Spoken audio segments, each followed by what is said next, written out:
قطر کے دارالحکومت دوحہ میں اسرائیلی فضائی حملے نے خطے میں نئی سفارتی کشیدگی کو جنم دیا ہے۔ یہ حملہ ایک رہائشی کمپاؤنڈ پر گزشتہ روز کیا گیا، جہاں حماس کی اعلیٰ سیاسی قیادت جنگ بندی کے ایک مجوزہ معاہدے پر غور کر رہی تھی۔ اسرائیل نے کارروائی کی ذمہ داری قبول کرتے ہوئے دعویٰ کیا ہے کہ یہ حملہ ان افراد کو نشانہ بنانے کے لیے کیا گیا ہے جو حالیہ مہینوں میں اسرائیلی شہریوں اور فوجیوں پر حملوں میں ملوث تھے۔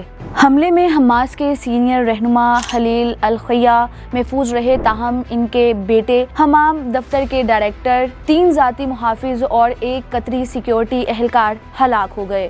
کارروائی دوحہ کے لطیفیہ علاقے میں اس وقت کی گئی جب حماس قیادت قطری میزبانی میں قیام پذیر تھی۔ قطر نے حملے کو اپنی خود مختاری کی کھلی خلاف ورزی قرار دیتے ہوئے سخت مذمت کی اور فوری طور پر اسرائیل کے ساتھ ثالثی کے عمل کو معطل کرنے کا اعلان کیا۔ اسرائیل پچھلے 24 گھنٹوں میں 5 سے زائد ممالک پر حملہ کر چکا ہے۔ پچھلے 1.5 سال سے غزہ کی صورتحال بھی ہمارے سامنے ہے۔ عالمی برادری کی طرف سے بھی اس دفعہ مذمت تو کی جا رہی ہے، مگر سوال یہ ہے کہ آخر اسرائیل ہر دفعہ کیسے اتنی آسانی سے کسی بھی ملک پر حملہ کر دیتا ہے۔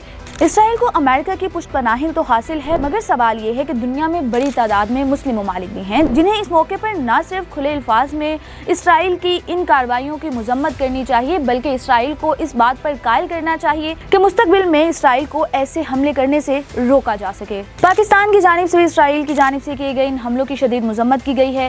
ترک صدر طیب اردوان نے اسرائیل پر ریاستی دہشت گردی کا الزام عائد کیا ہے، جبکہ ایران، سعودی عرب، متحدہ عرب امارات، برطانیہ، فرانس اور اقوام متحدہ نے بھی حملے پر گہری تشویش کا اظہار کیا ہے۔ امریکی صدر جو بائیڈن نے بھی حملے کو بدقسمت لمحہ قرار دیا، لیکن تاحال واشنگٹن نے اسرائیلی اقدام پر کوئی براہ راست تنقید نہیں کی۔ یہ پہلا موقع ہے کہ اسرائیل نے کسی بھی خلیجی ریاست کے اندر براہ راست فضائی کارروائی کی ہو۔ تجزیہ کاروں کے مطابق اس پیش رفت سے مشرقی وسطی میں جاری امن مذاکرات مزید متاثر ہو سکتے ہیں۔ اقوام متحدہ نے صورتحال کا جائزہ لینے کے لیے ہنگامی اجلاس طلب کیا ہے۔ مبصرین کا کہنا ہے کہ قطر پر حملہ نہ صرف حماس اور اسرائیل کے درمیان جاری کشیدگی میں شدت کا اشارہ ہے، بلکہ یہ خلیجی سفارتکاری کے کردار کو بھی ایک نئے امتحان میں ڈال سکتا ہے۔ مگر سوال یہ ہے کہ آخر کب تک عالمی برادری کی جانب سے صرف مذمت کی جائے گی؟ دوحہ پر یہ حملہ ایک ایسے وقت میں ہوا ہے جب غزہ میں جنگ بندی کے امکانات نسبتاً روشن دکھائی دے رہے تھے۔ سوال یہ بھی ہے کہ کیا یہ واقعہ امن کی ان کوششوں کو مکمل طور پر ناکام کر دے گا یا سفارتی چینلز ایک بار پھر متحرک ہوں گے؟